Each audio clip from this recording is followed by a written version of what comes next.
C'est triste. Tout le monde pleure. Soudain, bzzz, votre cuisse droite vibre. Vous avez reçu un message. C'est sûr. Vous plongez la main dans la poche, discret comme un ninja. Vous sortez le téléphone, et là, rien. L'écran est noir, le néant total. Bienvenue sur Homo Absurdus, la chaîne qui vous explique pourquoi votre jambe a plus de conversation que votre conjoint. On connaît tous ce mouvement. Ça commence par une petite secousse dans le jean. Votre cerveau crie « Alerte! Quelqu'un m'aime! Quelqu'un pense à moi !»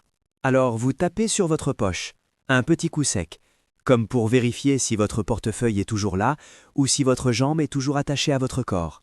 C'est un réflexe de cow-boy. Sauf que le cow-boy, il dégaine un 6 coups pour sauver sa peau.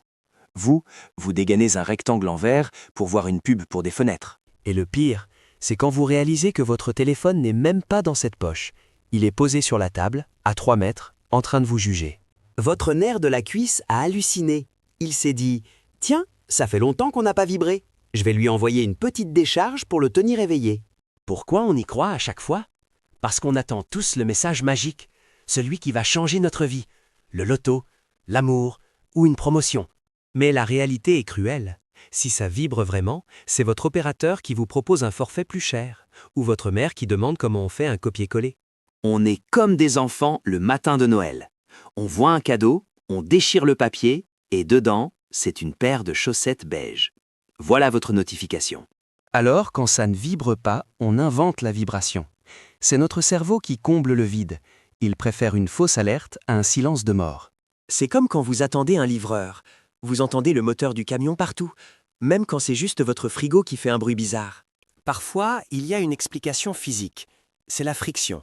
Le tissu de votre jean frotte contre votre peau, et vos nerfs, ces petits farceurs, traduisent ça en SMS. Ou alors, c'est le trousseau de clés. Il bouge d'un millimètre, il touche une pièce de monnaie, et hop, votre cerveau crie, c'est un like sur Instagram. C'est fascinant.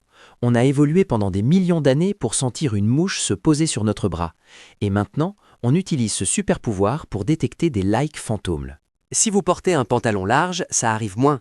Mais si vous portez un jean slim, celui qui vous coupe la circulation, alors là, c'est la fête du vibreur. Vos nerfs sont compressés, ils étouffent, ils envoient des signaux de détresse. Et vous sortez votre téléphone en souriant, persuadé que c'est le groupe WhatsApp de la famille.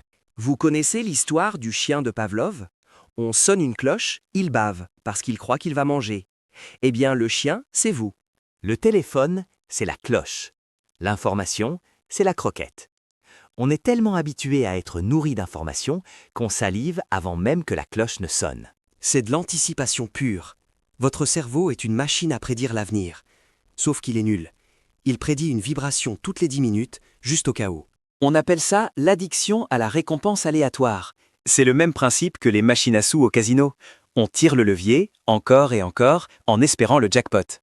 Sauf que là, le levier, c'est votre main dans la poche. Et le jackpot, c'est une notification de votre appli bancaire qui vous dit que vous êtes à découvert.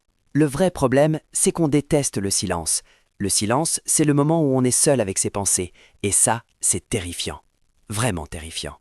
Alors, on préfère un faux message à pas de message du tout. Le vibreur fantôme, c'est notre ami imaginaire qui vient nous sauver de l'ennui mortel de la réalité. Vous êtes dans l'ascenseur avec un inconnu. Malaise. Vous priez pour que votre téléphone vibre. Votre cerveau vous rend service. Il crée la vibration pour vous occuper. C'est de la politesse neuronale.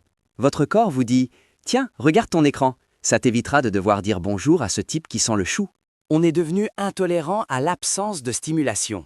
Si rien ne se passe pendant 30 secondes, on bug. On a besoin de notre dose de lumière bleue. Il y a une variante perverse, la douche.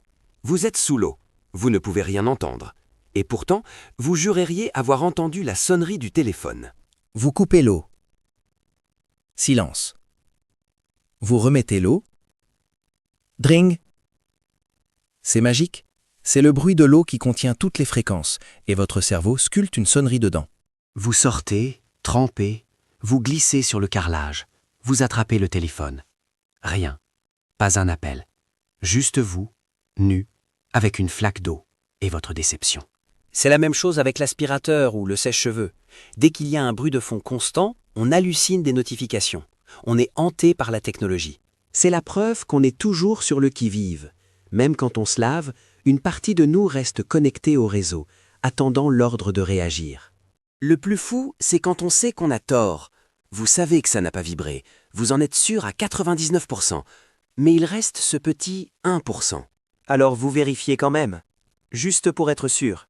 C'est le principe de la ceinture de sécurité. On la met même si on ne prévoit pas de foncer dans un mur. Et quand vous vérifiez, et qu'il n'y a rien, vous faites quoi? Vous ouvrez une appli au hasard? Météo, photo, calculatrice? Juste pour ne pas avoir sorti le téléphone pour rien. C'est pour garder la face. Si quelqu'un vous regarde, vous avez l'air occupé. Vous n'êtes pas un fou qui parle à sa poche, vous êtes un homme d'affaires qui calcule des trucs. On ne supporte pas l'idée d'être esclave de la machine. Alors on fait semblant de la contrôler, mais c'est elle qui nous fait danser la gigue de la cuisse. Au final, le vibreur fantôme, c'est l'évolution. On est en train de fusionner avec nos téléphones. Ils ne sont plus des outils, ils sont devenus une prothèse. Quand vous perdez votre téléphone, vous ressentez une douleur physique, comme si on vous avait coupé un bras. Le vibreur fantôme, c'est la douleur du membre fantôme. On voulait être Robocop. On a fini par être des gens stressés qui se caressent la jambe en public. C'est moins classe, mais c'est notre réalité. Alors, la prochaine fois que ça vibre pour rien, souriez. Dites-vous que votre corps fonctionne trop bien. Il est prêt à tout, même à l'inutile. Et surtout, rappelez-vous, si c'est vraiment important, ils rappelleront. Ou alors, ils enverront un pigeon voyageur. Ça au moins, ça ne vibre pas, ça fait juste caca sur l'épaule. Et vous? Combien de fois par jour vous vous mettez une claque sur la cuisse pour rien? Dites-le en commentaire, on fera des statistiques pour la science. Abonnez-vous, ça ne vous coûtera rien. Contrairement à cet écran de protection que vous avez acheté 30 € et qui a des bulles d'air dégueulasses. Allez, cliquez sur la cloche. Comme ça, la prochaine fois que ça vibrera, ce sera pour une vraie bonne raison. Une nouvelle vidéo d'Homo Absurdus.